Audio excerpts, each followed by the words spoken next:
وبركاته. سبحانك لا علم لنا إلا ما علمتنا رب اشرح لي صدري ويسر لي أمري اللهم صل على سيدنا محمد.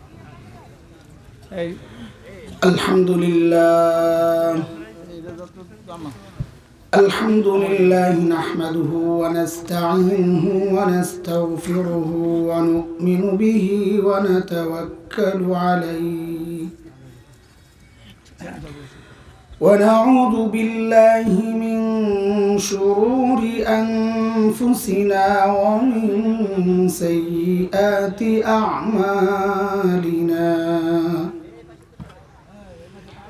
من يهده الله فلا مضل له ومن يضلله فلا هادي له.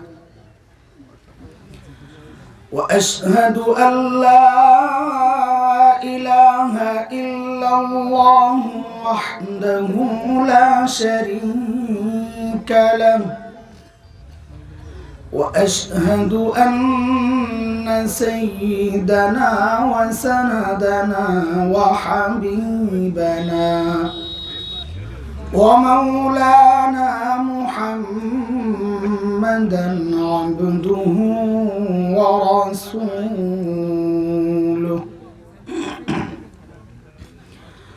اللهم صل على محمد وعلى آل محمد كما صليت على إبراهيم وعلى آل إبراهيم إنك حميد مجيد. اللهم بارك على محمد وعلى آل محمد كما باركت على إبراهيم وعلى آل إبراهيم إنك حميد مجيد. أما بعد فأعوذ بالله من الشيطان الرجيم. بسم الله الرحمن الرحيم. يا أيها الذين آمنوا اتقوا الله ولتنظر نفس ما قدمت لغد ولتنظر نفس ما قدمت لغد واتقوا الله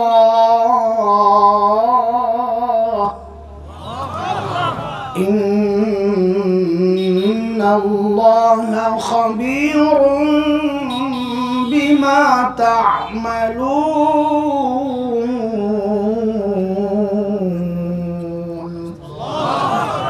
آمنت بالله صدق الله العلي العظيم.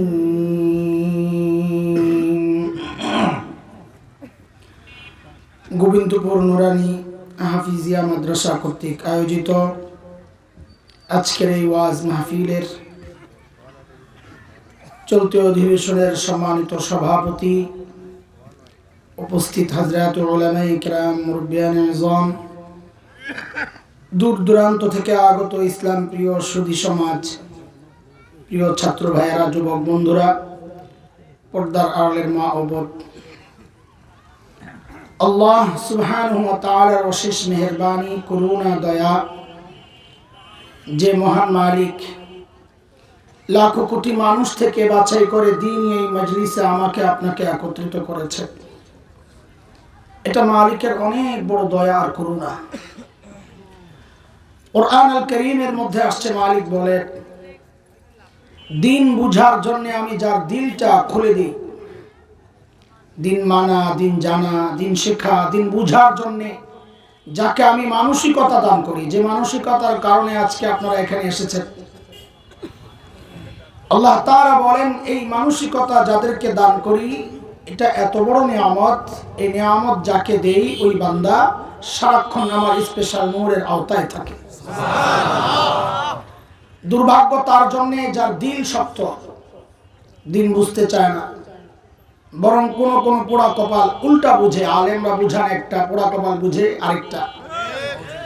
আল্লাহ তাআলা বলেন এরা স্পষ্ট গুমরাহিতে নিমজ্জিত। সূরা জুমার আয়াত নম্বর 22 রব্বুল কারীম এই কথাটা বলেছেন। মালিক বলেন, আফামান শারাহাল্লাহু সাদরাহু লিল ইসলাম ফাহুয়া আলা নূরিন মির রাব্বিহি ফাওয়াইলুল লিল কাসিয়াতি কুলুবুহুম মিন যিকরিল্লাহ উলাইকা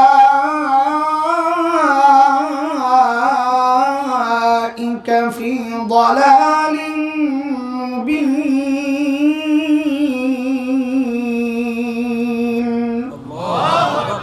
এই আয়াতের মধ্যে রব্বুল কারীম এই কথাগুলো বলেছেন। মুহতারাম হাজরিন, যে মহান মালিক এই নিয়ামতে আমাদেরকে ধন্য করলেন, ওই মালিকের শুকরিয়া আদায় করি, জবান খুলে প্রাণ খুলে কালিমাতুশ শুকর উচ্চারণ করি, আলহামদুলিল্লাহ।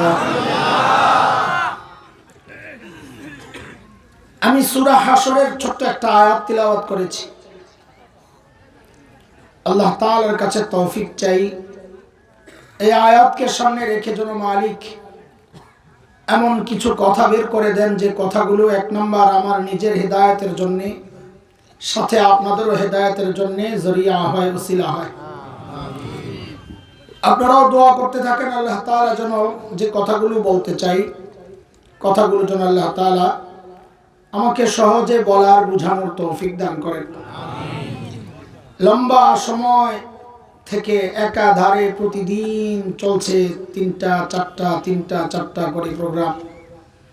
আজকেও জুমা পড়িয়েছি না, অনেক লম্বা সময় জুমায় সময় দিতে হয়। আবার নামাজের পরে 1.5-2 ঘন্টা মানুষকে বিদায় করতে করতে কথা বলতে বলতে শেষ।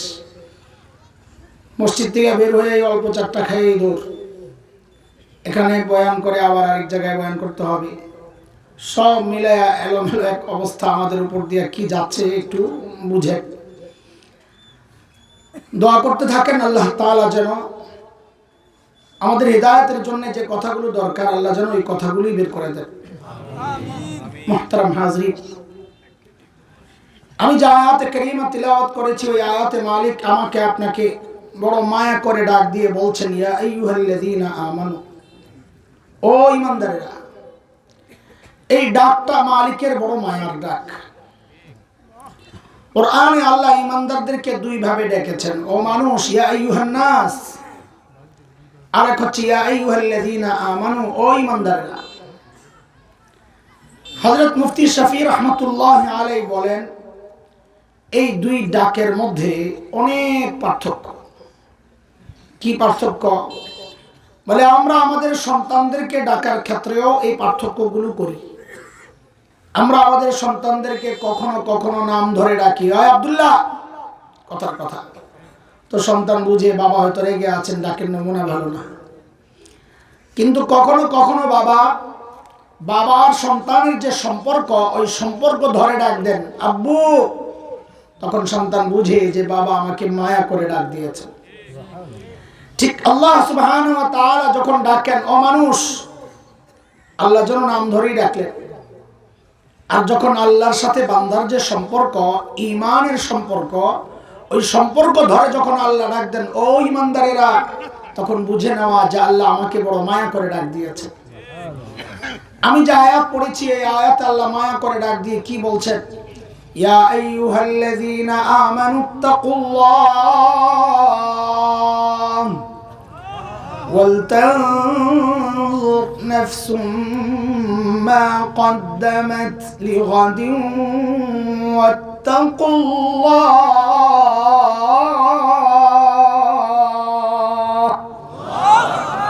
ও ঈমানদারেরা, আল্লাহকে ভয় করো। প্রথম হুকুম আল্লাহ তাআলার, এই বিষয়ে আমি কথা বলছি না। দ্বিতীয় হুকুম আল্লাহ তাআলার, আল্লাহ বলেন ওয়াল তানজুর নাফসুম মা কদ্দামাত লিগাদ। প্রত্যেকটা মানুষের উচিত তার আখিরাত নিয়ে চিন্তা করা। আমার আখিরাতের পুঁজি কি, কামাই কি, সম্বল কি, কি নিয়ে আমি আমার মালিকের সামনে দাঁড়াবো। প্রত্যেকের চিন্তা করা উচিত। এটা বলে চিন্তা করি বলেই তো এই মজলিসে আসছি, নাকি না ভোট চাইতে আসছি?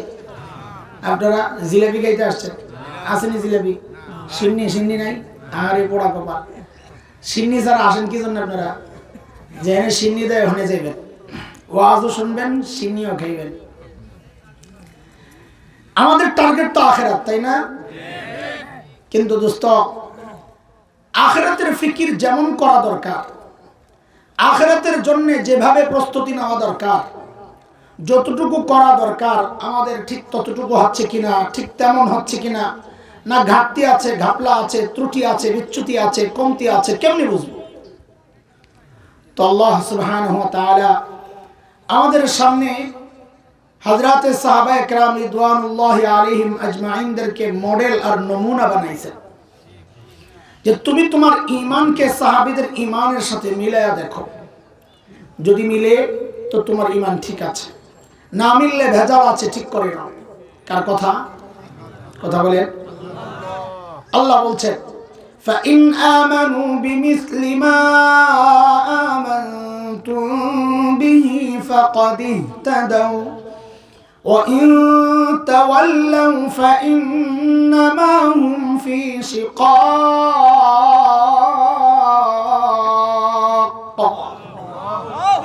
বলে তুমি তোমার তাকওয়াকে সাহাবীদের তাকওয়ার সাথে মিলায়া দেখো। বলে কেন মিলাবো? তো আল্লাহ বলেন কারণ সাহাবীদের তাকওয়ার পরীক্ষা আমি নিয়েছি, ওই পরীক্ষায় তারা পাস। তোমারটা যদি মিলে তো তুমিও পাস। কথা কার? মালিক বলছেন উলাইকাল্লাযীনা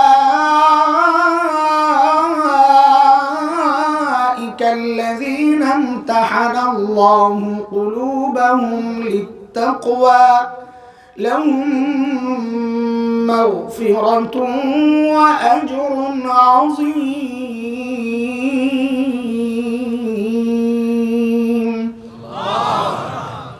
কাজে আমাদের আমলকে কাদের সাথে মিলাবো? বলে কাদের সাথে? জায়গা তো আছে, মনে হয় বসতে পারতো। আচ্ছা সবাই একটু দাঁড়ান তো, আল্লাহু আকবার বলে স্টেজের না।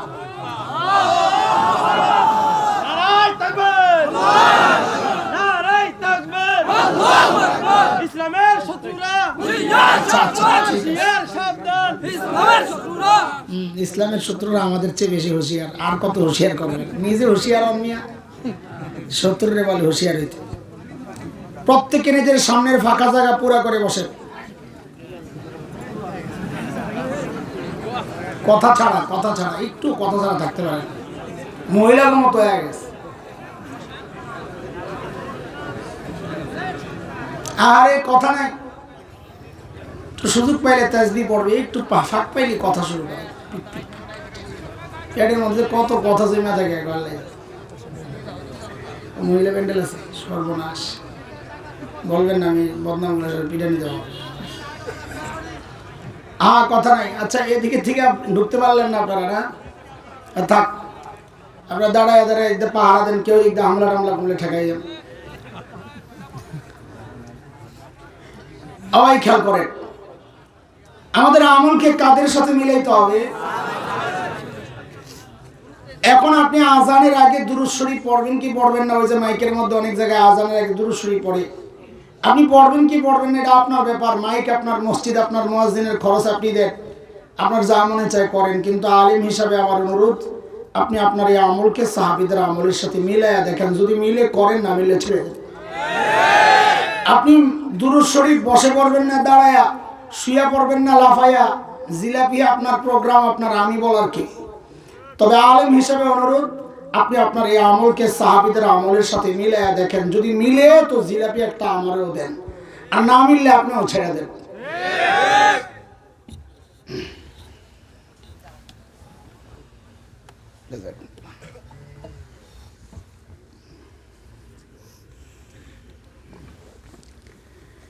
আপনি ডেক বসাবেন কি বসাবেন না, ওরস করবেন কি করবেন না, গরুর বাণিজ্য করবেন কি করবেন না, ডাইল চালের বাণিজ্য করবেন কি করবেন না, এগুলো আপনার আর আপনার মুরিদদের ব্যাপার। আমি বলার কে? আমার বললে কি আর দিবেন আমারে?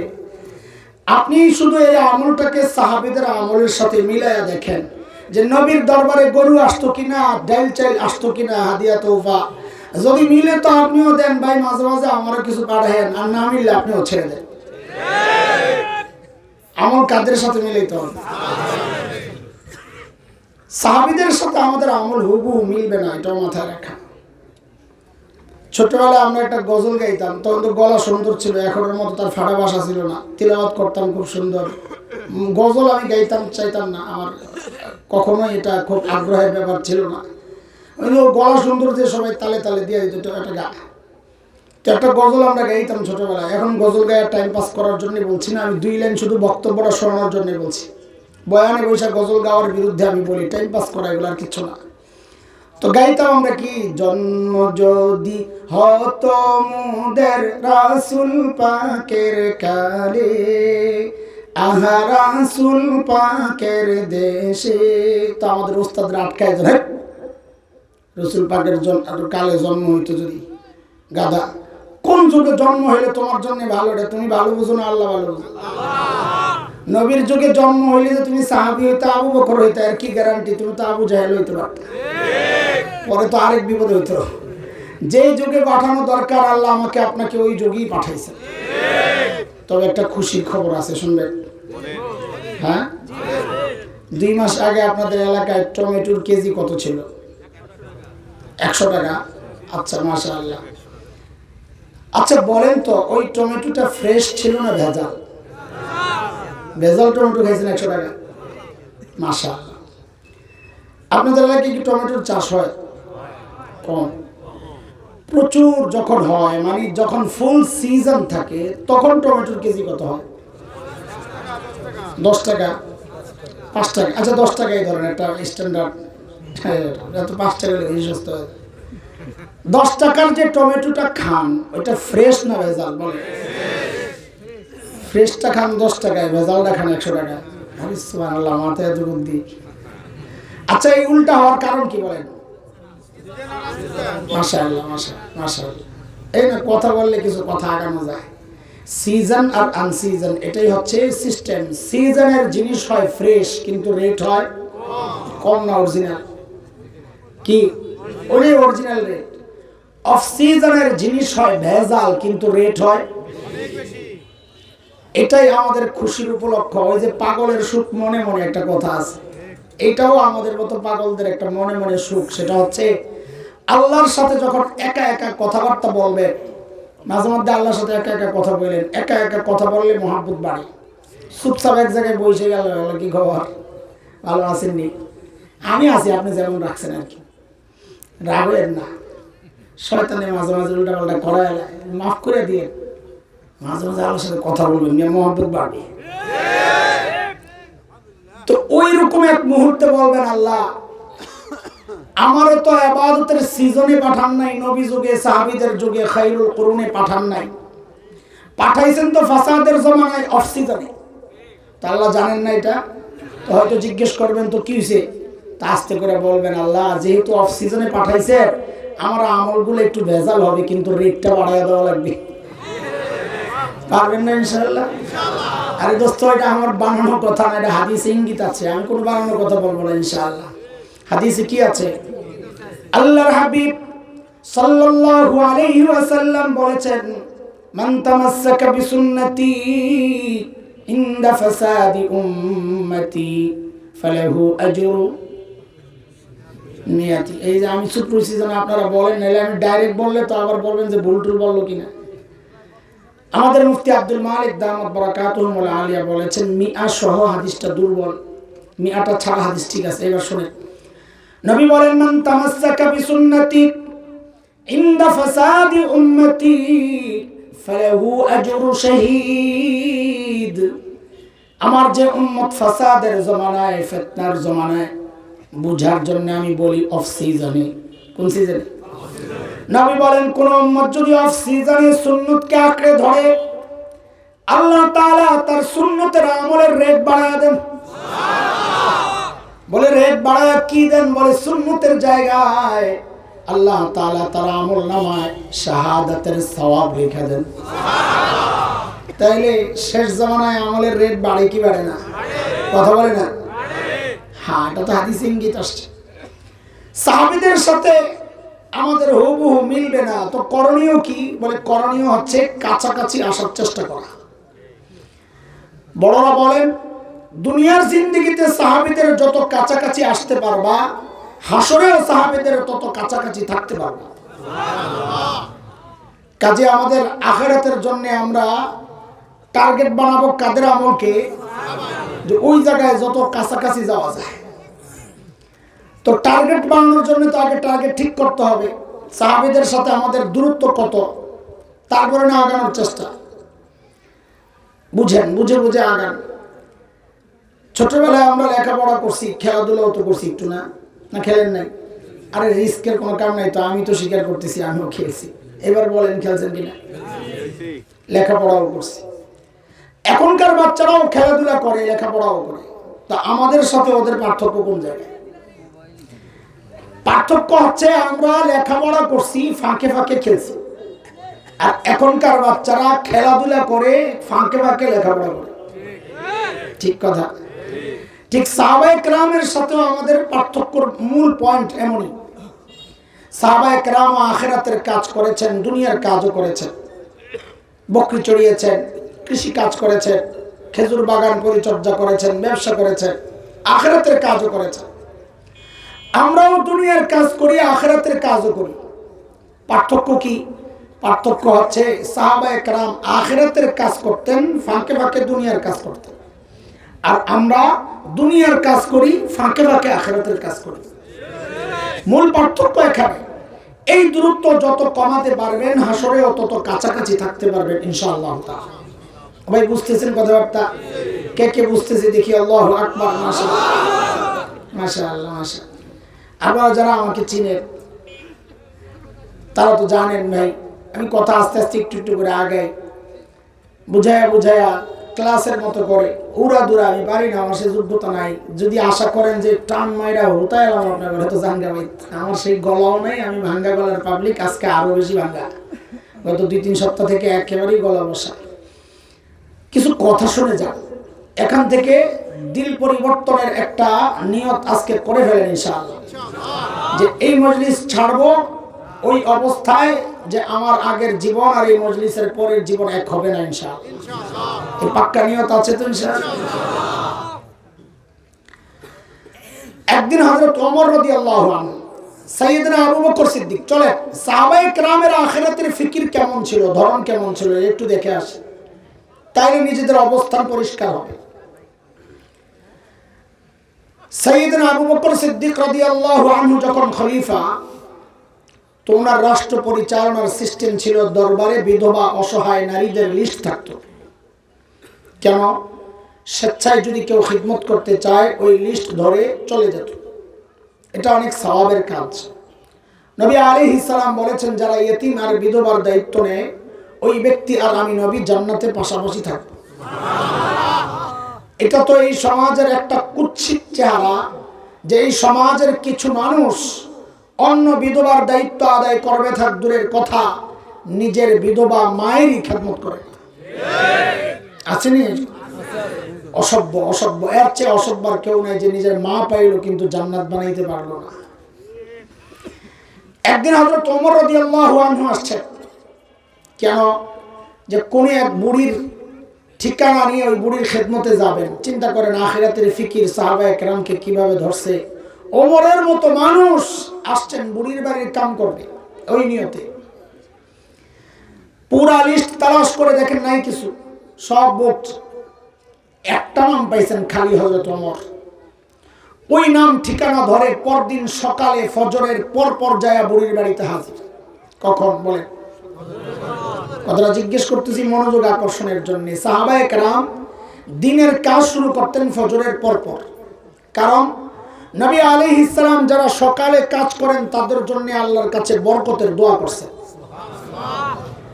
বিখ্যাত আলিম শেখ ইবনুল কাইয়িম রাহমাতুল্লাহি আলাইহি তার বিখ্যাত কিতাব জাদুল মাআদে আসছে, তিনি বলেন যারা সকালে ঘুমাবে তাদের ঘর থেকে জিন্দেগিতে অভাব দূর হবে না। এইবার কম্বল মুড়ি দিয়া সকালে ইচ্ছা মতন ঘুমায়েন আর বিকালে হুজুরের কাছে আসেন তাবিজের লেগে যে হুজুর দোকানে বেচা কিনা হয় না, নিয়ে কাম তো সারছো সকালবেলা, তাবিজ লাগবো না, ঠিকঠাক মতো চলো, ওইটাই আসল তাবিজ। পরদিন সকাল সাইয়েদনা উমর ইবনুল খাত্তাব বুড়ির দরজা নক করে বলেন, আরে আপনার ঘরের কাজগুলো করার জন্য আমি উমর ইবনুল খাত্তাব হাজির। হযরত ওমরকে বুড়ি জবাব দেন, বাবারে প্রতিদিন যে আল্লাহর বান্দা আমার ঘরের কাজগুলো করেন তিনি ইতিমধ্যেই কাজ করে চলে গেছেন। ফজরের পরে যায় কাজ পায় নাই, কাজ হয়েছে কখন? ফজর রাত। হযরত ওমর চিন্তা করলেন তাইলে আমাকে আরো আগে আসা লাগবে। ওই চিন্তায় সাইয়েদনা উমর ইবনুল খাত্তাব পরদিন তাহাজ্জুদের ওয়াক্ত বুড়ির দরজা নক করে বলে, মারি আপনার ঘরের কাজগুলো করার জন্য আমি ওমর ইবনুল খাত্তাব হাজির। হযরত ওমরকে অবাক করে বুড়ি জবাব দিচ্ছেন, বাবারে প্রতিদিন যে আল্লাহর বান্দা আমার ঘরের কাজগুলো করেন তিনি ইতিমধ্যেই কাজ করে চলে গেছেন। কখন কখন কখন চেনেন তাহাজ্জুদের ওয়াক্ত কয়টা? বলেন না, এক একজন এক একটা বলতেছেন, মানে আপনার মধ্যে গন্ডগোল আছে। আচ্ছা ঠিক আছে, সমস্যা নেই, আমার ওইটা বলা মাকসাদ না। আমি আরেকটা ব্যাখ্যা দিতে চাই তাহাজ্জুদের ওয়াক্তের। সেটা হচ্ছে এই যুগের পোলাপাইন যখন ফেসবুক আর ইউটিউব বন্ধ করে ঘুমাইতে যায়, ওটা হলো তাহাজ্জুদের ওয়াক্ত। এতে করে সবচেয়ে বিপদে থাকে রাতে যারা চুরি করতে ওই বেটারা। যেই ঘরে দরজা জানালা চিপা দিয়ে দেয় মানুষগুলো ঘুমাইছে নি, শীত কাটতে হতো, তো দেখে যে কোনো না কোনো আল্লাহর বান্দা আসমানের দিকে মনোযোগ দিয়ে শুয়ে রয়েছে। কি করে রে? মোবাইল চালায়। আমার ভেটকায় শরম নাই, এই জন্যই তো গজব আসে। যখন আল্লাহ মাফ করার জন্য ডাকতে থাকেন, কয় টাইম নাই, আপনি ডাকতে থাকেন আমি ঘুমাইতে যাই, তখন ফেসবুক চালাইছি, ব্যস্ত ছিলাম। নাউজুবিল্লাহ। এইবার হযরত ওমরের টনক নড়ছে, কিরে এত রাতে কে কাজ করতে আসে? আমার কাজের দরকার নাই, আগে বুজুর্গ বের করা লাগবে, কে আল্লাহর বান্দা। ওই চিন্তায় সাইয়েদনা ওমর ইবনুল খাত্তাব পরদিন ইশার নামাজের পর বুড়ির দরজার সামনে ঝোপের আড়ালে চুপচাপ বসে আছেন। দেখবেন এত রাতে কে কাজ করার জন্য আসে। গভীর রাত। হযরত ওমর লক্ষ্য করলেন এক আল্লাহর বান্দা খালি পায়ে পা টিপে টিপে চোরের মতো বুড়ির বাড়ির দিকে আগাচ্ছে। হযরত ওমরও রেডি, আসেন আপনি দেখি কেডা। যেই না কাছে আসছেন ওমর দাঁড়ায় গেছেন, হয় কে আপনি? বাপরে, ওমরের যে আওয়াজ! রাত ও গভীর, মানুষটাও একা। এমন সিচুয়েশনে আমি যদি পড়তাম তো কাপড় চোপড় নষ্ট করে ফেলাইতাম। হযরত ওমরের আওয়াজে ওই ব্যক্তি ভয় পাবেন থাক দূরের কথা, উল্টা হযরত ওমর যাকে দেখছেন নিজেই চমকায়া গেছেন। দেখেন ইনি আর কেউ না, খলিফাতুল মুসলিমিন আবু বকর সিদ্দিক রাদিয়াল্লাহু তাআলা। ওমর তো অবাক হয়ে গেছেন, আবু বকর আপনি? পায়ের দিকে তাকায় দেখে জুতা নেই। আবু বকরকে ওমর বড় ভালোবাসতেন, এমনি লেগে থাকতেন দুজনে। লাগা মানে আবার চেয়ারম্যানের গুতাগুতি না, কার চেয়ে কে আমল বেশি করতে পারে ওই লাগা, প্রতিযোগিতা। কিন্তু মহব্বত করতেন প্রচন্ড ওমর আবু বকরকে। ধরছেন, দোস্ত আপনার পায়ে জুতা নেই কেন? খালি পায়ের। বাংলাদেশের মাটি নাকি মসৃণ, আরবের মাটি কাঁটা পাথরের টুকরা কোনা কানা, এগুলো খালি পায়ে হাঁটা বড় কঠিন। আবু বকর জুতা নাই কে? সাইয়েদনা আবু বকর জবাব দিচ্ছেন, ওমর জুতা পরলে একটু আওয়াজ হয়, যদি কেউ জানা যায় আমি তো আল্লাহ ছাড়া কাউকে জানাইতে চাই না। হায় হায়, ইখলাস করে কয় দেখো। ঠিক আছে ঠিক আছে, তো আপনি আসছেন কেন? সারাদিন প্রশাসনিক কাজে ব্যস্ত থাকেন, রাতের এই কাজগুলো কি আমরা করতে পারি না? আমাদেরকে দেয়া যেত না, আমরা মরে গেছি। হযরত আবু বকর কি জবাব দিলেন বন্ধুরা, ওই জবাবটাই আমার বয়ান। এই অল্প কথা, জবাবটাই বয়ান, কিন্তু ওই জবাবটা এখনই আপনাদেরকে শোনাচ্ছি না। কেন? জবাবটার ওজন কত এটা বুঝতে হলে আগে আবু বকরের ওজন বোঝা লাগবে। ব্যক্তির ওজনের উপর কথার ওজন ওঠানামা করে। আপনাদের মুকশেদপুরে পরিচিত এক ভিক্ষুক আপনাকে বললো, এদিকে কালকে একটু দেখা করে তোমার খুশি করে দেবে। তা আপনি মনে মনে হাসবেন, মিয়া নিজে ভিক্ষা করে খায় আবার আমার খুশি করবে। কিন্তু এলাকার এমপি সাহেব যদি আপনারা ডাক দিয়া বলেন, ওই কালকে একটু দেখা করে তোমার খুশি করে দিব, তখনও কি মনে মনে হাসবেন না আশাবাদী হবে? কেন? কথা তো একটাই, কই যে ব্যক্তির ওজন বাড়ছে তো কথারও ওজন বেড়ে গেছে। একই কথা যদি মাননীয় প্রধানমন্ত্রী বলেন, ওই কালকে একটু দেখা করে খুশি করে দিব, তখন আশা কি আগের মতন আর একটু বেশি? আপনারা কি করবেন জানি না, আমারে বললে তো আমি সারা রাতের ঘুমাবো না, আল্লাহ জানি কি পাইতেছি। ব্যক্তির ওজন যত বাড়ে কথার ওজনও তত। আবু বকর কি জবাব দিলেন, জবাব পরে শোনেন, আগে আবু বকরের ওজন একটু বুঝালেন। আবু বকর কত বড় মানুষ, আল্লাহু আকবার। আয় হায়, আবু বকরকে যত পড়ি আমি তত মুগ্ধ হই। আয় কি মানুষ এটা, কি মানুষ এটা। একদিন আম্মা জান আয়েশা রাদিয়াল্লাহু তাআলা আনহা মদিনার স্বচ্ছ পরিষ্কার আকাশের দিকে তাকায়া তাকায়া দেখেন লক্ষ লক্ষ নক্ষত্র দেখা যায়। মদিনার আকাশ তো বাংলাদেশের মতো এমন মেঘাচ্ছন্ন না, কুয়াশাচ্ছন্ন না, পরিষ্কার ক্লিয়ার পরিচ্ছন্ন। আম্মা জানের কৌতূহল মনে নবীকে জিজ্ঞেস করেন, ইয়া রাসূলুল্লাহ, ওই যে লক্ষ লক্ষ নক্ষত্র দেখা যায়, ওগো আল্লাহর হাবিব, আপনার উম্মতের মধ্যে এমন কেউ কি আছেন যার আমলের পরিমাণ ওই নক্ষত্রের চেয়ে বেশি? আল্লাহর হাবিব বলেন, আয়েশা আছে একজন। কজন? আম্মা জান তো মনে মনে খুশি, জানি তো একজন কে, আমার বাবা আবু বকরই তো, আর কে হবে? বলে, জানলে আবার জিজ্ঞেস করছো কেন? বলে, দুনিয়ার সব মেয়েদের স্বভাব, সব মেয়েরাই চায় স্বামীর মুখ দিয়ে একটু বাবার বাড়ির প্রশংসা শুনতে। একদিন খালি বদনাম করে দেখেন, এক সপ্তাহ তরকারি মজা হয় না। এমন একটা ভাব লইলেন আপনারা, মনে হয়েছে এই বিপদে খালি হাসান জামিল একা। হ্যাঁ, আর সবাই খুব ভালোবাসা। কথা কন ঠিকও কয় না, বয়স ঘরে গেলে যদি ধরে। এবার সাহস নিয়ে হিম্মত করে বলেন, ঠিক কি ঠিক না? খুব খুশি না? হুজুরে দিয়া সাইজ করতেছি। বোকা মিয়া, সাইজ তোমারে করা হয়েছে, তুমি টের পাও নাই। তার মা বাবার বদনাম করলে কষ্ট লাগে, সুনাম করলে খুশি লাগে, সন্তান হিসাবে এটাই তো হওয়ার কথা। পোড়া কপাল, খারাপ তো তুমি। এই বউ যখন তোমার মা বাবার বদনাম তোমার কানে ঢুকায়, তখন তোমার কষ্ট লাগে না? বউয়ের কথায় যায় মা বাবার সাথে খারাপ আচরণ করো। বউ তো ঠিকই আছে, খারাপ তো তুমি মিয়া। আল্লাহর হাবিব বলেন, আয়েশা আছে একজন, আমার যে উম্মতের আমল ওই নক্ষত্রের চেয়ে বেশি আয়েশা, সে হচ্ছে ওমর ইবনুল খাত্তাব। এখন আম্মা জানের অবস্থা কি করতে? আশা করলাম কি নবী বললেন কি, মুখটা একদম মলিন হয়ে গেছে। নবী আলাইহিস সালাম তো চেহারা দেখে বুঝছেন যে আম্মা জানের ভিতরে গন্ডগোল চলতেছে। মানুষের চেহারা দেখলে প্রকাশ পায় না খুশি না নারাজ। হ্যাঁ, ইংরেজিতে বলে face is the index of mind.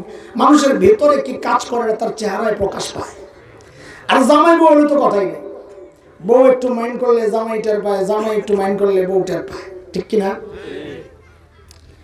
আর নবী আলাইহিস সালাম যেখানে জীবজন্তুর চেহারা দেখে বলতে পারতেন যে এর সমস্যা আছে কিনা, ওই নবী নিজের স্ত্রীর ভিতরে কি চলতেছে বুঝতেছেন না? তো নবী সান্ত্বনা দিচ্ছেন, আয়েশা তুমি ভেবেছিলে তোমার বাবার নাম বলবো না? আরে আয়েশা, তোমার বাবা আবু বকরকে তুমি এর সাথে কেন মিলাও? তোমার বাবার হিসাবটাই তো আলাদা। আমার গোটা উম্মতের আমল যদি এক পাল্লায় করা হয়, একা আবু বকরের আমল যদি আরেক পাল্লায় রাখা হয়, তো আবু বকরের আমলের পাল্লা ভারী হয়ে যাবে। অন্যভাবে আসছে হযরত ওমর থেকে বর্ণনা যে একা আবু বকরের ঈমান যদি একদিকে রাখা হয়, অন্যদিকে গোটা দুনিয়ার মানুষের ঈমান, তো আবু বকরের ঈমান মজবুত, বড় ভারী হয়ে যাবে। যেভাবেই হোক কথা এটাই, এত দামি মানুষ আবু বকর। আরেকটা শোনাই, আর পরে মূল কথার দিকে যাব। আবু বকরের মর্যাদা শোনাইতেছি, খেয়াল রাখতে হবে। বুড়ির বাড়ির সামনে থেকে নিছি আপনাদের, আবার জাকাত যাবো ইনশাআল্লাহ। হ্যাঁ, ঠিক আছে, মনে রেখে। একদিন হযরত ওমর আসছে আবু বকরের কাছে, এসে বলেন কি দোস্ত, আপনার সাথে একটা লেনদেন করতে চাই। তো আবু বকর বলে, কি লেনদেন করবেন আপনি? তো ওমর বলে কি দোস্ত, আমার সারা জিন্দেগিতে আমল যা করছি আমি সব আমল আপনাকে দিয়ে দিতে চাইলাম। আবু বকরকে, কি রে ওমর এত ভালো মানুষ, সারা জিন্দেগি উনি আমার সাথে আমল নিয়ে করলেন প্রতিযোগিতা, আর এখন বলে সব দিয়ে দিবেন না? রে, এনে কোনো গুমর আছে? আবু বকর মানুষ সরল সোজা, কিন্তু ব্যাকল্প না। কথা বুঝেন নাই? এই যে আপনারা হুজুর করে মনে করেন দুনিয়া কিচ্ছু বুঝে না, বুলাবাল আছে এটা কেমন ভাই, হুজুররা সরল সোজা, সব বুঝে। কি কইতে চান আপনারা? সব বুঝি আমরা, কই না। যার সিনায় কোরআন হাদিসের ইলম, সে বোকা না। বোকা তো সে যে আসমানি ইলম থেকে বঞ্চিত। ঠিক, আলেম বোকা হয় না, আলেম সরল সোজা হয়। সাইয়েদনা আবু বকর কি ছিলেন না? বোকা ছিলেন না। একটা ঘটনা শোনাই শুধু, আবু বকর যে বোকা ছিলেন না অনেক জানি আমি এই বিষয়ে। শুধু এই বিষয়ে উলামায়ে কেরাম বোকা না, সাহাবায়ে কেরাম বোকা ছিলেন না, এই বিষয়ে আমার কাছে এতগুলো সংগ্রহ আছে। আমি শুধু একটা শোনাচ্ছি আপনাদেরকে। হিজরতের সময় নবী আর আবু বকর মদিনার রাস্তায়, চারদিকে খবর ছড়িয়ে গেছে, ধরতে পারলে 100 পুরস্কার। এমন জায়গায় খবর গেছে যারা নবীও চেনে না, আবু বকরও চেনে না, তাও খোঁজে, যদি লেগে যায়। খুঁজতে খুঁজতে এক গ্রুপ ঠিকই পেয়ে গেছে নবী আর আবু বকরকে। সাইয়েদনা আবু বকর তখন সামনে, নবী আলাইহিস সালাম পেছনে। তারা আবু বকরও চেনে না, নবীও চেনে না, কিন্তু আবু বকরে ধরছে সামনে। যেহেতু ধরে জিজ্ঞেস করতেছে, ইমাম মাক, তোমার সাথে এই লোককে? আবু বকর বলছেন ভালো বিপাকে। যদি বলেন লা আরিফ, এই লোককে আমি চিনি না, তা আবু বকরের সিদ্দিক কাটা যায়, মিথ্যাবাদী হয়। আর যদি বলেন হাজা নবী ইউনাইনি, আমাদের নবী, তো নবী শাসন। এখন কি করবেন আবু বকর? ওই যে আবু বকর মানুষ চালাক ছিলেন, বোকা না, সাথে সাথে জবাব দিয়ে দিলেন আবু বকর, হাজার রাজুল ইয়াহদিনি, এই লোকটা আমারে রাস্তা দেখায়। আল্লাহর পর তো বলছেন আসলে না বুঝা, এবার বুঝা আবার বললেন। শোনেন, ওই পাবলিক যা মনে করছে আপনারাও তাই মনে করছেন।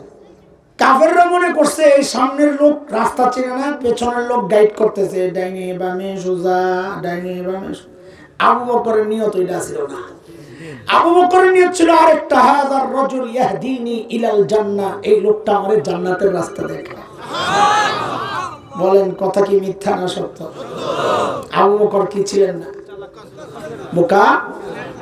সাইয়েদনা ওমর যখন বললেন, আবু বকর, আমার সারা জিন্দেগির আমল আপনাকে দিয়ে দিতে চাই আবু বকর। আবু বকর আস্তে করে বললেন, ভাই রে ওমর, বুঝলাম সারা জিন্দেগির আমল দিয়ে দিবেন বুঝলাম, কিন্তু একটু বলেন না আমার আবার কি দেওয়া লাগবে? আমার আবার সারা জিন্দেগির আমল চায়া বসেননি আপনি, তাহলে দেবো না। ওমর বলেন, না আবু বকর না, বেশি কিছু চাই না। ওই যে হিজরতের সময় সাউর গুহায় নবীর সাথে যে 3 দিন লুকায়া ছিলেন আবু বকর, ওই 3 দিন আমারে দিয়ে দিবেন, বিনিময়ে আমি আমার সারা জিন্দেগির আমল আপনাকে দিয়ে দিব। কয়দিন বলেন? বিনিময়ে হিসাব মিলে? কি মনে হয় হিসাব মিলে? হিসাব তো মিলে। আবু বকর 3 দিনে কি এমন করছে? হজ ছিল না, যাকাত নাই, হ্যাঁ রোজাও নাই, ফরজ নাই তখন তো, নামাজ আর কয় ওয়াক্ত পড়ছে 3 দিনে, নাইলে 3 বছর 15, তিলাওয়াত আর কদ্দুর করছে। ওমর তো সারা জিন্দেগির আমল। নিশ্চয় এর মধ্যে কোনো গোমর আছে। সাইয়েদনা ওমর কি বুঝলেন গোমর? ওই গোমর আপনাদের একটু বোঝা দরকার, বুঝবেন না? একটু সাউর গুহায় যাওয়া লাগবে তো, গোপালগঞ্জ থেকে আসে। যাবেন আমার সাথে একটু? চলেন ঘুরে আসি। গুহার ভেতরে নবী আর আবু বকর। বলেন কে? আচ্ছা, গুহার ভেতরে পরে ঢুকেন, আগে গুহার মুখটা একটু বন্ধ করে আলি। দেখি তো আপনাদের ওয়াজ মুখস্থ আছে কিনা, খালি ওয়াজ শোনেন না, বাড়িতে যাইতে যাইতে ভুলে যান, এখন একটা পরীক্ষা হবে। বলেন তো গুয়ার মুখের মধ্যে কে কে বাসা বানাইছিল? মাকড়সা, কবুতর। মাশাআল্লাহ, ওয়াজ তো মনে রাখছেন। এইবার যে সঠিক উত্তর দিতে পারবে এরা আমরা পুরস্কার দিব, এই যে মামুর পক্ষ থেকে। দিবেন না? দিব ইনশাআল্লাহ। বলেন তো কবুতরে ডিম পারছিল কয়টা? এই সঠিক উত্তর দিতে পারলে পুরস্কার, যা করে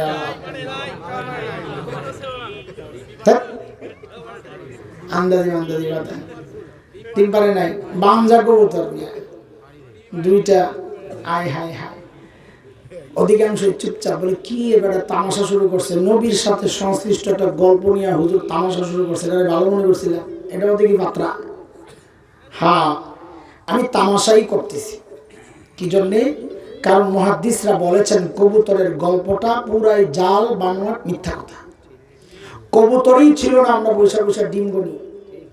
এই দোষ আপনাদের না, এই দোষ আমাদের। এই ওয়াজ তো আমরাই করছি, আপনারাও শুনছেন। আর এগুলা যে যত বেশি বলতে পারে, সেদিন আমাদের আল্লামা ইয়াহিয়া মাহমুদ দামাত বারাকাতুহুল আলিয়া এক সফরে আমরা ছিলাম কক্সবাজার। তো আমার বলতেছিলেন, মাওলানা আমি খেয়াল করছি হাদিসের মধ্যে নিজের থেকে একটু কোন রকম ঢুকাইলেই বড় আকর্ষণ বাড়ে। এটাই শয়তানের ধোঁকাটা, যে একটু বাড়াইতে পারলে এটা চমৎকার হয়ে যায়, পাবলিক খুব খায়। এই জায়গায় আমাদের পরীক্ষা বক্তাদের জন্য, যে পাবলিক খাওয়ানো মাকসাদ না সহি হাদিস শোনানো মাকসাদ?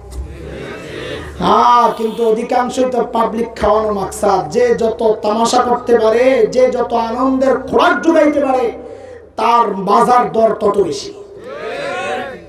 আহারে, মস্তিষ্কের মধ্যে পচন ধরেছে আমাদের। বক্তার যোগ্যতা কি? 26 ইঞ্চি। লেখাপড়া কি? 26 ইঞ্চি।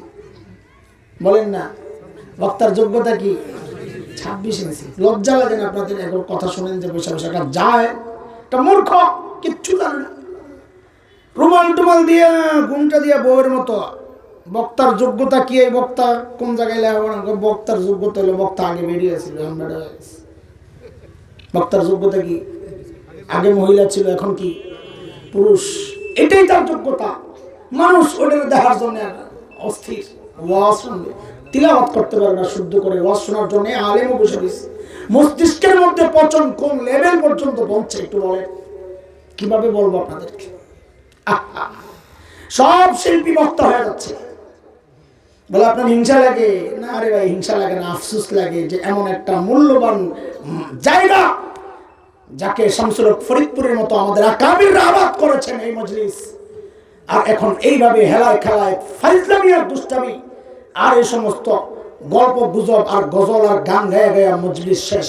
হাসাহাসি তামাশা করে, তামাশার জন্য এই মজলিস। গান গায়ে বসে বসে, সিনেমার গান গায়। আমি তো বাজনা ছাড়া গাইতেছি, আমার কোনো আপত্তি নাই। কিন্তু আমাদের প্রশ্ন হচ্ছে, সিনেমার ওই গান মুখস্থ করা আর ওই সুরটাকে আত্মস্থ করার জন্য কতবার ওই গানটা আপনি শুনছেন? কোনোদিন আপনাদের মাথায় আসে নাই এগুলা? কোনোদিন আসে নাই?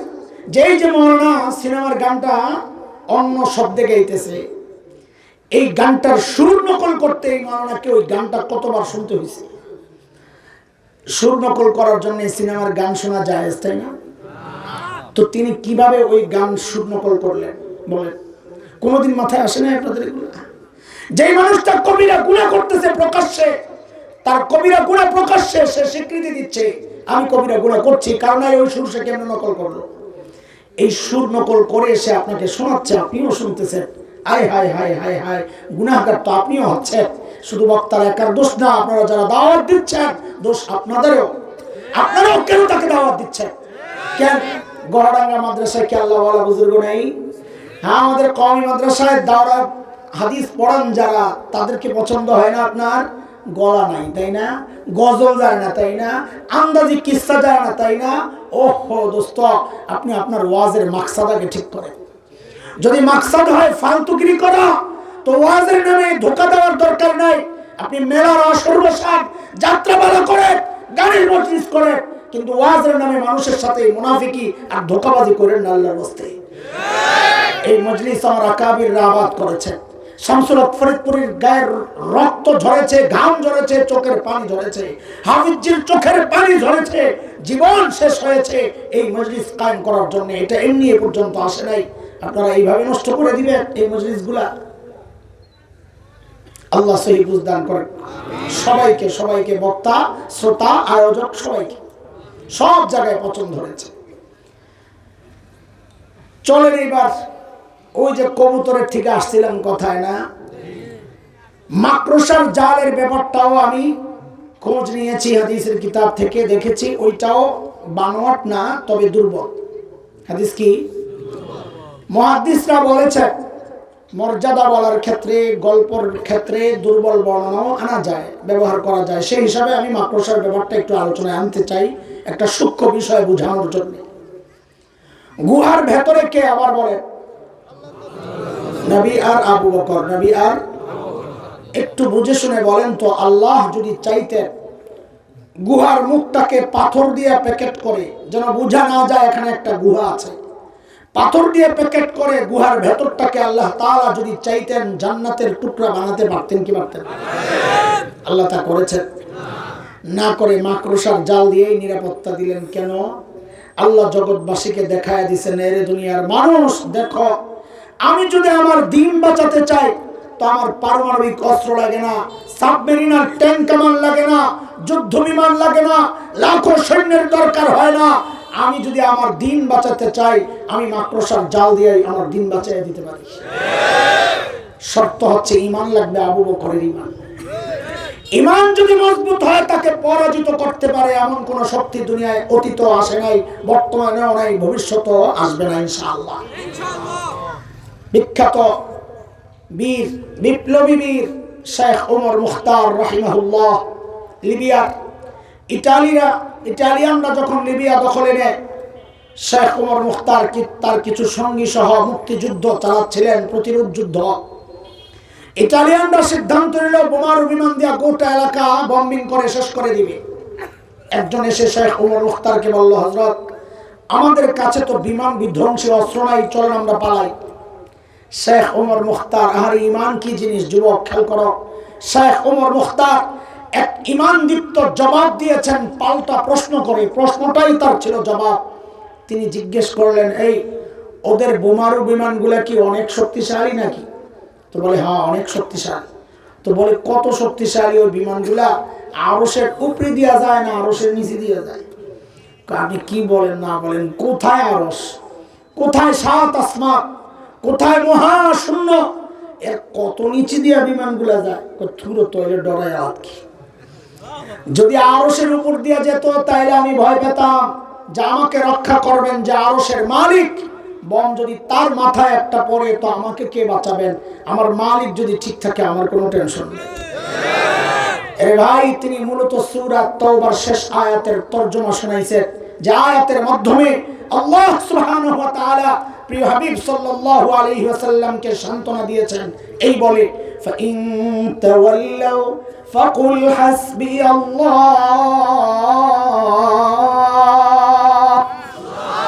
লা ইলাহা ইল্লাহু আলাইহি তাওয়াক্কালতু ওয়া হুয়া রাব্বুল আরশিল আযীম।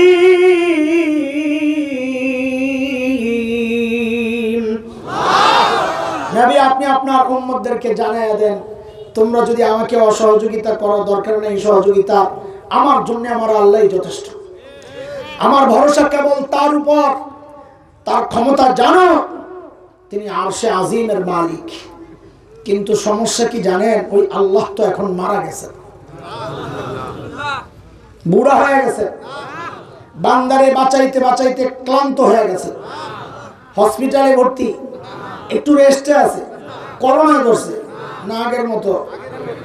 আল্লাহ সূরা আহজাবে বলেন, সুন্নাতাল্লাহিল্লাতী ক্বাদ খালাত মিন ক্বাবল ওয়ালান তাজিদা লিসুন্নাতিল্লাহি তাবদীলা। আমার সিস্টেম আগে যা ছিল এখনো তাই, ভবিষ্যতেও তাই থাকবে। আগের সিস্টেম কি ছিল? নমরুদের মালিক ছিল না, নমরুদ পরাজিত হয়েছে। খলিল ইব্রাহিম আলাইহিস সালামের মালিক ছিল, খলিল জিতে গেছেন। ফিরআউনের মালিক ছিল না, ফিরআউন পরাজিত হয়েছে। নবী মুসা আলাইহিস সালামের মালিক ছিল, মুসা জিতে গেছেন। উতবা শাইবা আবু লাহাব আবু জাহেলদের মালিক ছিল না, পরাজিত হয়েছে। দুর্বল গোলাম বিলাল হাবশির মালিক ছিল, তিনি জিতে গেছেন। এটা হচ্ছে আগের ইতিহাস। বর্তমানের ইতিহাস হচ্ছে ওই আফগানের কাঠমোল্লা, লম্বা পাগড়িওয়ালা, ছেঁড়া ফাটা জামা, শুকনা রুটি খায়, অস্ত্র দুর্বল, তারা তাদের মালিক আছে, তারা জয়ী হয়েছে। আমেরিকা পরাশক্তি, মালিক ছিল না, তাই কুত্তার মতো পরাজিত হয়ে পালাতে বাধ্য হয়েছে। মুহতারাম হাজরিন, এটাই হচ্ছে মালিকের চিন্তা সিদ্ধান্ত। তোমার ঈমান ঠিক করো, পরাজিত দুনিয়ার কেউ করতে পারবে না, কারণ মালিক তখন কে? ফাইন তাওয়াল্লাউ ফাকুল হাসবিয়াল্লাহ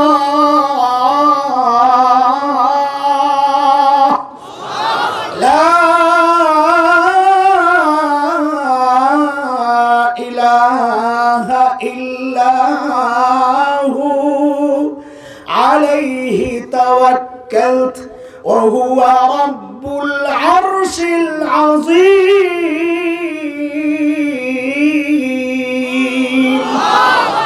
ইমানদারের ভরসা শুধু কার উপর?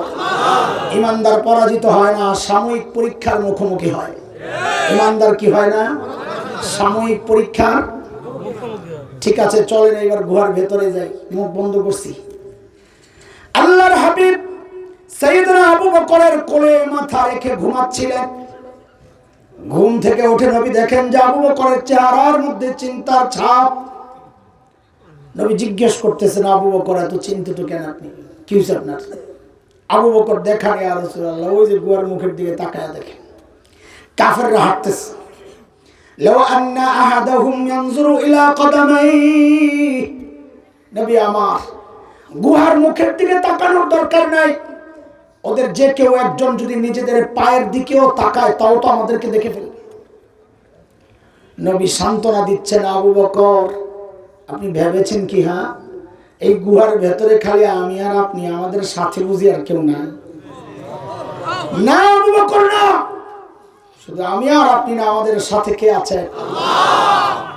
আল্লাহ তাআলার নবীর এই সান্ত্বনার কথাটুকু এতটা পছন্দ হয়েছে, আল্লাহ কোরআন আল কারীমের সূরা তাওবার একটা আয়াতের টুকরা বানায় নাযিল করে দিয়েছে। ইযহুমা ফিল গার ইয ইয়াকুলু লিসাহিবিহি লা তাহজান ইন্নাল্লাহা মা'না। দুইজন যখন গুহায়, দুইজনকে নবী আর একজন যখন তার সাহাবীকে বললেন, নবী যখন তার সাহাবীকে বললেন, ও একটু মনোযোগ দেন, সাহাবী মানে কে? সাহাবী মানে মুফাসসিরিন নাম ব্যক্তিকে বলেন, সাথী তো অর্থ ব্যক্তিকে আবু বকর। মুফাসসিরিনে কেরাম জোশ মেরা উঠছে, কই দেখো কারবার আবু বকরের মর্যাদা, কই কি হইছে, কই খেয়াল করো না আল্লাহ কি কইছে, কই কি বলছে, আবু বকর যে নবীর সাহাবী, এটা আল্লাহ কোরআনে স্বীকৃতি দিয়ে দিল। ইযহুমা ফিল গার ইয ইয়াকুলু লিসাহিবিহি। ওমরের গোমর কিন্তু এই জায়গায় না, পরে নবী বলেন লা তাহজান ইন্নাল্লাহা মা'ানা। ওমর কয় সারছে সারছে, আবু বকর চলে গেছে ধরা ছোঁয়ার বাইরে। কই কই গেছে? কেন? ওমরের চিন্তা আমার সম্পর্কে নবীর মূল্যায়ন কি? নবী আমাকে, তার সাথে আমার লেভেলটা কি, নবীর সাথে আমার লেভেলটা কি, নবী কি বলেছেন আমার সম্পর্কে? ওমরের চিন্তা ঢুকছে। নবী বলেন লাউ কানা বাদি নবিয়্যুন লাকানা ওমর। ও মাই কলা ভাই, একটু একটু কমতাছে দি ঘটনা কি, আর একটু বাড়াও তুমি। আমিও দুর্বল, মাইকও দুর্বল হলে সমস্যা। ঘরে যদি জামাই বউ দোনোটা রাগি হয়, সংসার ঠিক না, একটা নরম হইতে হয়। আঙ্গ অবস্থায় এমন, মাইকওয়ালা, মাইক যদি দুর্বল হয়, আমি তো আগের থেকেই দুর্বল, তো সংসার ঠিকানো কঠিন হয়ে যায়। মাইকটা একটু ভালো হলে আমি কোনো রকম বাঁচি, নাহলে আমি শেষ। আর একটু বাড়াও, আবার পৌঁছ না করে। খেয়াল করেন, খেয়াল করেন। হযরত ওমর সম্পর্কে নবী কি বলেছেন? লাউ কানা বাদি নাবিয়্যুন লাকানা ওমর। আমার পরে যদি কেউ নবী হতো তো ওমর হতো। আবেগের পিছনে না ছুইটা বলেন হাদিস থেকে কি বুঝছেন? এই হাদিস দ্বারা কি প্রমাণ হয় মর্যাদা বেশি কার, আবু বকরের না ওমরের? এই যে আগেই বলেছি আবেগের পেছনে ছুইটেন না। হাদিস কি বলে? নবী বলেন আমার পরে যদি কেউ নবী হতো তো ওমর হতো। এবার বলেন ঠিক করে কার মর্যাদা? ওমরের মর্যাদা। আবু বকরের বেশি হইলে তো নবী বলতেন আমার পরে নবী হইলে আবু বকর হইতো। নবীরা বলছেন। এই হাদিস সর্বপ্রথম, আমি তখন ছোট পড়াশোনা করি, আলেমরা বুঝবেন, তখন সর্বেকে পড়ি, সর্বপ্রথম যখন এই হাদিস শুনছি আমারই মাথায় পেঁচ লেগে গেছে। কিরে, এতদিন জানতাম যে নবীদের পর সমস্ত মানব ইতিহাসের যত মানুষ আছে সবচেয়ে মর্যাদার জায়গা হচ্ছে হযরত আবু বকরের। অথচ এই হাদিস প্রমাণ করে মর্যাদা বেশি কার? জবাব খুঁজি খুঁজি পাই না, কি জবাব হইতে পারে এটা? খুঁজতে খুঁজতে আমাদের হাকিমুল উম্মত মুজাদ্দিদে মিল্লাত হযরত মাওলানা আশরাফ আলী থানভী রাহমাতুল্লাহি আলাইহির বয়ান সংকলন আছে মালফুজাতে হাকিমুল উম্মত নামে। ওইটা পড়ার সময় পাওয়া গেছি জবাব। হাকিমুল উম্মত বলেন না, ওমর গোমর বুঝছে, এই হাদিসও প্রমাণ করে মর্যাদা বেশি ওমরের না আবু বকরের। বলে কেমনে? কই দেখো না নবীর হাদিস খেয়াল করো।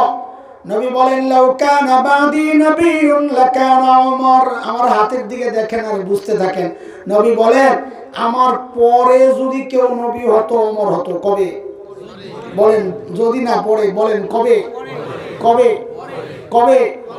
ওমর বুঝে গেছেন নবীর সাথে আমার সম্পর্কের লেভেলটা হচ্ছে বাদিয়তের আগে আর পরে।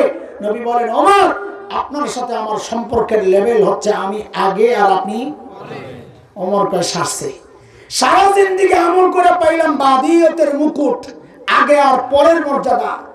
আবু বকর 3 দিন থাকছেন, তাতেই নবী বলেন আবু বকর লা তাহজান, আপনি ঘাবড়ায়েন না, ইন্নাল্লাহা মাআনা। আপনার সাথে আমার সম্পর্ক কিন্তু ওমরের মতো বাদিয়তের না, আগে আর পরে না, মাআনা মাইয়তের সাথে সাথে সাথে। সুবহানাল্লাহ। যেন নবী বললেন আমার পরে যদি কেউ নবী হতো তো ওমর হতো, আর আমার সাথে সাথে মুসা আর হারুনের মতো যদি কেউ নবী হতো তো আবু বকর হতো। আবু বকরের মর্যাদা কয়টা শোনাবো? সারা রাত বসে বসে আবু বকরের মর্যাদা শোনাইলেও শেষ হবে না। চলেন আমরা জায়গায় যাই। আবু বকরকে ওমর যখন এই প্রস্তাব দিলেন তো আবু বকর কি জবাব দিলেন খেয়াল করেন। যে সারা জিন্দেগির আমল দিয়ে দিব, 3 দিন দিয়ে দাও। আবু বকর কি জবাব দিলেন? এই গোমর ওমর বুঝছেন, আবু বকর বুঝেন নাই। আবু বকর কি বোকা ছিলেন না চালাক?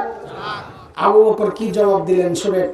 আরে আজ থেকে 10-12 বছর আগে আমাদের হাকিমুল ইসলাম কারি তৈয়ব রহমতুল্লাহি আলাইহির এক কিতাবে যখন আবু বকরের এই জবাবটা আমি পড়ছিলাম, ওয়াল্লাহি আল্লাহকে সাক্ষী রেখে বলছি, আমি সাথে সাথে কেঁদে ফেলছি। আরে কি মানুষ আবু বকর, কি মানুষ আবু বকর।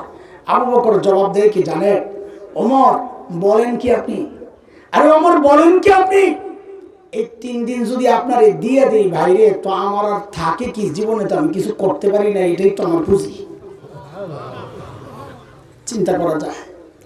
আবু বকর বলে জীবনে কিছু করে নাই। তো করছে কি?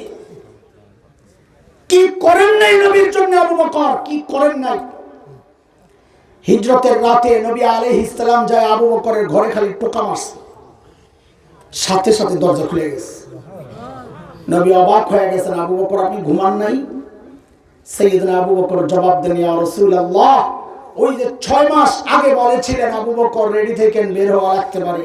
ওগো আল্লাহর হাবিব, সেই দিন থেকে আজ পর্যন্ত এই দরজাটাকে বালিশ বানায়া দাঁড়ায়া দাঁড়ায়া ঘুমাইছি।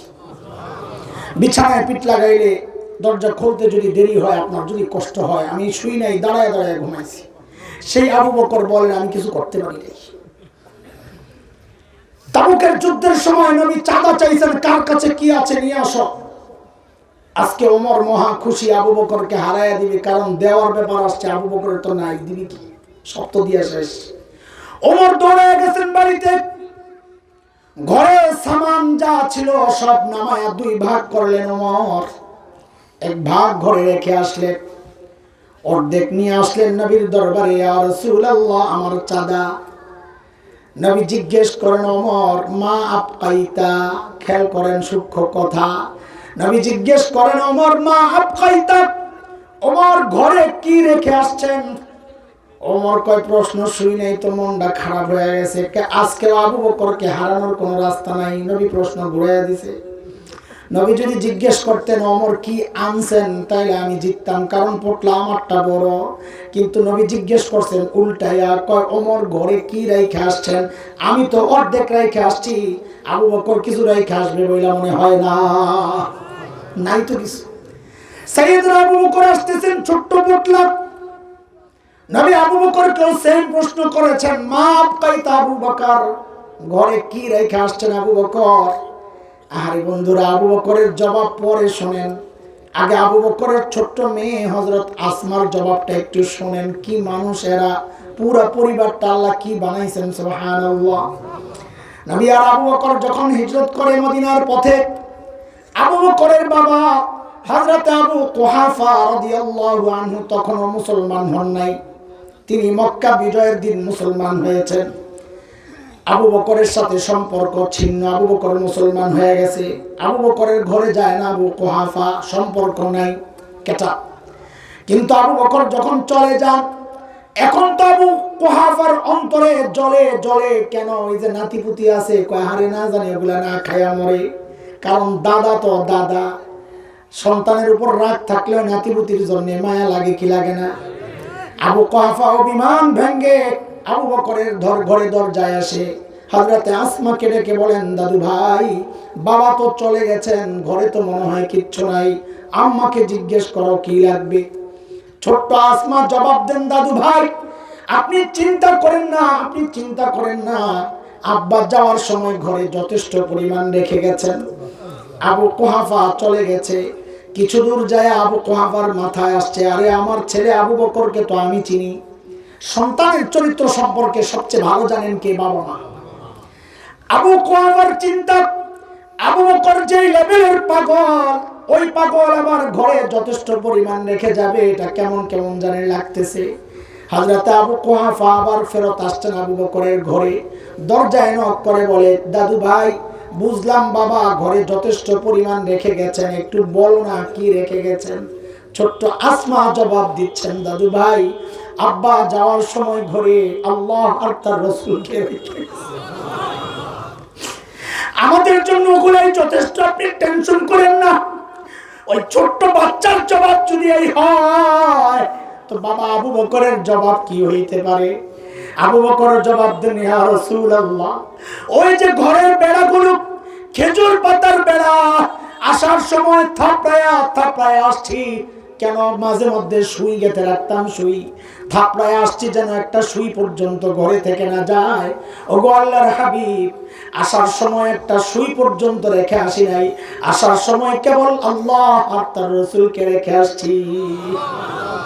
ওই আবু বকর বলে, ওমর জীবনে তো কিছু করতে পারি নাই, দিয়ে দিয়ে আমার থাকে কি, এই 3 দিনই তো আমার পুঁজি। আল্লাহ চলে এইবার বুড়ির বাড়ির সামনে যাই, মনে আছে তো না? ওমর যখন ধরলেন, আবু বকর আপনি কেন আসছেন? আমরা নাই। তা আবু বকর কি জবাব দেন? বলেছি জবাবটা আমি আপনি দিলে অত আকর্ষণের ব্যাপার ছিল না, কিন্তু জবাবটা কার? আবু বকর মানুষ যত উঁচা, জবাবের ওজনও তত বেশি। আবু বকর কি জবাব দেন জানে? আবু বকর বলেন, ওমর হ ভাই, এই কাজগুলো আপনাদেরকে দিলেও পারতাম, কিন্তু ভাইরে আমি কি আমার আখিরাত কামাই করবো না, খালি তোমরাই কামাইবা, আমার আখিরাত লাগবে না? আবু বকর বলে আখিরাত লাগবে, অথচ নবী জান্নাতের সুসংবাদ দিয়ে দিচ্ছেন, আবু বকর ফিল জান্নাহ, আবু বকর জান্নাতি। তারপরে আখিরাতের ফিকির, গভীর রাতে যায় বুড়ির বাড়ির কাম করে। আমাদের অবস্থা কি? ওমর কত বড় মানুষ! এক হাদিস তো শোনালাম, নবী বলেছেন আমার পরে নবী হলে ওমর হতো, এটাও তো কম মর্যাদার কথা না। ওমর সম্পর্কে নবী বলেছেন, ওমরু ফিল জান্নাহ, ওমর জান্নাতি। আমি আপনি হকের উপর চললে বলা হয় লোকটা হকপন্থী, তাই না? আর ওমর সম্পর্কে নবী বলেছেন উল্টা কথা, দারাল হাক্কু হাইসু দারা, ওমর যেদিকে যায় হক তার পেছনে পেছনে যায়। আল্লাহু আকবার। নবী বলেছেন ওমর যে রাস্তা দিয়ে যায় শয়তান আর ওই রাস্তায় থাকে না, অন্য রাস্তায় চলে যায়। জান্নাতে নবী আলাইহিস সালাম ওমরের বাড়িটা দেখছেন জান্নাতে। নবী দুনিয়ায় এসে আনন্দ আর উচ্ছ্বাস প্রকাশ করতেছেন যে আমি ওমরের বাড়িটা জান্নাতে দেখছি, কি যে সুন্দর। আমার মনটা চাইছিল একটু বাড়িটার ভেতরে ঢুকি, না জানি ভেতরটা কত সুন্দর, কিন্তু ঢুকি নাই। কেন? বাপরে, ওমরের যে গায়রত, আত্মমর্যাদা বোধ, প্রেস্টিজ, ওমরের বাড়ির ভিতরে ঢুকলে যদি ওমর মাইন্ড করে, ওই জন্য ঢুকি নাই। হ্যাঁ, দেখছেন, প্রত্যেকের স্বভাবের মূল্যায়ন করা উচিত। আপনি যেই হন, সন্তানের স্বভাবেরও মূল্যায়ন করা উচিত, স্ত্রীর স্বভাবেরও মূল্যায়ন করা উচিত। নবী ওমরের স্বভাবের মূল্যায়ন করে ওমরের জান্নাতের বাড়িতে ঢোকেন নাই। আরে মুফতি তাকে ওসমানী লেখেন, এই কথা শুই না হযরত ওমর হাউমাউ করে বাচ্চাদের মতো কান্না শুরু করছে। আর কি বলে, আবিকা বিরতু ইয়া রাসূলুল্লাহ, আপনার সাথেও আমার আত্মমর্যাদা বোধ, কেন একটু ঢুকলেন না? আমি জানতাম আমার জান্নাতের বাড়িটা কেমন, একটু কেন ঢুকলেন না? এত বড় মানুষ ওমর, অথচ আখিরাতের ফিকির কি অবস্থা ছিল। আহা, মৃত্যুর মুখে ওমর জীবন সায়ান্নে বিষক্রিয়ায় ছটফট করছে। আবু লুলু নামক মাজুসির ছেলে ফজরের নামাজের সময় বিষাক্ত খঞ্জর দিয়া যখন পেটের মধ্যে চালায়, হযরত ওমরের নাড়িভুড়ি বের হয়ে গেছে। কাপড় দিয়া পেঁচাইয়া হযরত ওমরকে মসজিদ নববীর ফ্লোরে শোয়া দেওয়া হয়েছে। একজনের কোলে মাথা ওমরের, ওমর বেহুশ। একটু হুশ ফিরছে তো নামাজের খবর নিছে। ওই অবস্থায় দেখেন এক যুবকের কাপড় টাকনুর নিচে। ওমর দ্বীনের ব্যাপারে কতটা সিরিয়াস ছিলেন, নিজের এই অবস্থা, তারপরও ডাক দিয়েছেন ওই কাপড় উপরের দিকে ওঠা। এরপর কি করলেন হযরত ওমর? আখিরাতের ফিকিরের ভয় কিভাবে তাদেরকে গ্রাস করেছিল। এরপর হযরত ওমর ওই যে একজনের কোলে মাথা ছিল, মাথাটা কোল থেকে নামায়া জমিনের উপর রাখলেন মসজিদ নববীর ফ্লোরে। একটু বুঝে শুনে বলেন তো, ফ্লোরটা কি ছিল? পাকা টাইলস করা, মোজাইক করা, না কি ছিল? হযরত ওমরের মতো এত বড় মানুষ, প্রায় অর্ধজাহান শাসন করা ওমর, সাহাবীদের মধ্যে একমাত্র ব্যক্তিত্ব যাকে আল্লাহর নবী আল্লাহর কাছ থেকে চাইয়া নিয়েছেন, আল্লাহ আমি ওমর চাই, আমাকে ওমর দেন। আল্লাহ ওমরকে দিয়েছেন নবীকে হাদিয়া হিসাবে। সেই ওমর মৃত্যুর মুখে আখিরাতের ভয় কলিজায় কিভাবে ঢুকছে দেখেন দোস্ত। হযরত ওমর মাথাটা নিয়ে মসজিদে নববীর ফ্লোরে রাখছেন। ফ্লোরে রাখা গালগুলাকে মাটির সাথে ঘষেন আর কান্দেন, ঘষেন আর কান্দেন, আর বলতেছিলেন ওয়াইলুল লাকা ইয়া ওমর ইন লাম ইয়াগফির লাকা রাব্বুক। ওমর, তোমার রব যদি তোমার ক্ষমা না করে, ওমর তোমার জন্য ভয়ঙ্কর বিপদ কিন্তু অপেক্ষা করতেছে। কোথায় ওমর? সাইয়েদনা আবু বকর এত বড় মানুষ, অথচ নির্জনে দূরে চলে যেতেন আবু বকর। একা একা যায় নিজেকে ধিক্কার দিয়ে দিয়া কাঁদতেন আর বলতেন ইবনা আবি কুহাফা, এরে আবু কুহাফার ছেলে, তুই মানুষ কেন হইলি রে? তুই মানুষ কেন হইলি? এখন আল্লাহর আদালত তুই কেমনে হিসাব দিবি? আবু বকর কান্দে, গাছের পাতার দিকে তাকায় নিজের জিহ্বারে টাইনা আবু বকর বলতেছে যত বিপদের কারণ তুই। আরে মানুষ না হইয়া যদি গাছের পাতা হইতাম, ইয়া লাইতানি কুনতু ওয়ারাকা মিনাশ শাজারা তুদাত ওতুকাল, মানুষ না হইয়া যদি গাছের পাতা হইতাম তো জীবজন্তু আমারে চাবায়া চাবায়া খায়া ফেলতো, আমার আর আল্লাহর আদালতে হিসাব দেওয়া লাগতো না। এখন হিসাব কেমনে দিব? আবু বকর বলে, আবু বকর কোথায়? ওমর কোথায়? আবু বকর আখিরাত নিয়ে এমন টেনশন তো হওয়ার কথা ছিল আমার মতো জালিমের, অথচ আমি তো বটেই অধিকাংশের চেহারার দিকে তাকাইলে মনে হয় না মানুষটার আখিরাতের ভয় আছে। কেন রে ভাই? একটু জিজ্ঞেস করতে চাই, কেন এমন হয়ে গেল? বলে, কে আমাকে আপনাকে গ্যারান্টি দিল যে আমাদের মৃত্যুর যন্ত্রণা হবে না? ওমর তো গ্যারান্টি পাওয়া মানুষ। আমাকে আপনাকে কে গ্যারান্টি দিল যে আমাদের কবরে আসার হবে না? আবু বকর তো গ্যারান্টি পাওয়া মানুষ। আমাকে আপনাকে কে গ্যারান্টি দিল যে আমরা জান্নাত পাওয়া যাব? ওমর তো গ্যারান্টি পাওয়া মানুষ। কেন এমন হয়ে গেল বলে? আরে বাপ, আরে মা, চুল পাইকা সাদা এখনো গুনাহ ছাড়তে পারি না, দাড়ি পাইকা সাদা এখনো গুনাহ ছাড়তে পারি না। কবে ছাড়বেন গুনাহ? বলে কবে ছাড়বেন? আর কত, আর কত, আর কত? আখিরাতের জন্য কবে প্রস্তুত হবে? এর যুবক ভাই, তুই আয় আমার কাছে, তোর পাগুলা রাখ, আমি হাতটা দিয়ে বলি তুই গুনাহ ছাড়। গুনাহগার। তুই ভাবিস না তুই লম্বা টাইম পাবি, তওবার সুযোগ আসবে না রে ভাই। মৃত্যু তোর কাছে অনুমতি নিয়ে আসবে না, যে কোনো মুহূর্তে আসতে পারে। কে জানে এই মজলিসে এমন মানুষ আছে যার কাফনের কাপড় দোকানে চলে আসছে, তার খবর নাই। এমন তো হইতে পারে কালকে খবর পাইতে পারেন বয়ান করে গেল মাওলানা হাসান জামিল তো দুনিয়ায় নাই। কোন ভরসায় এভাবে চলতেছি আমরা, বলে কোন ভরসায়? কি নিয়ে দাঁড়াবো মালিকের সামনে? আপনাদের হালত তো আমার জানা নাই। আমি বড় হতাশ যে আল্লাহ কি নিয়ে দাঁড়াবো। গুনার গুনাহ গুনার গুনাহ গুনার গুনাহ। কি আছে বুঝি বলে? কার কি আছে বুঝি বলে?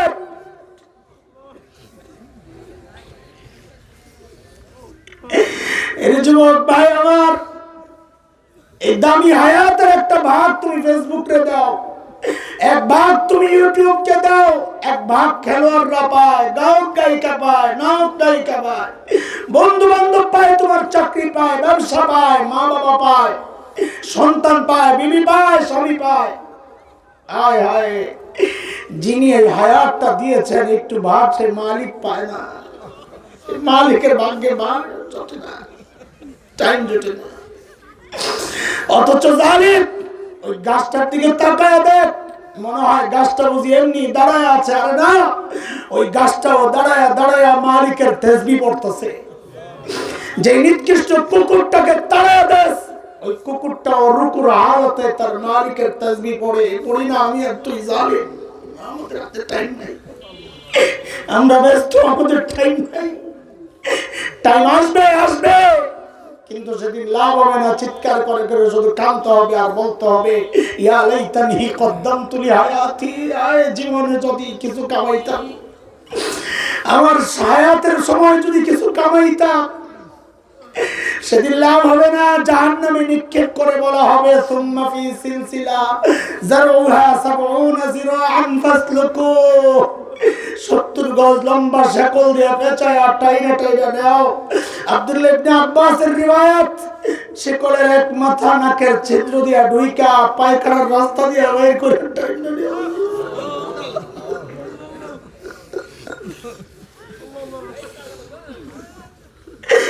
প্রস্তুত আছো ওই ভয়ঙ্কর অবস্থার মুখোমুখি হওয়ার জন্য? প্রস্তুত?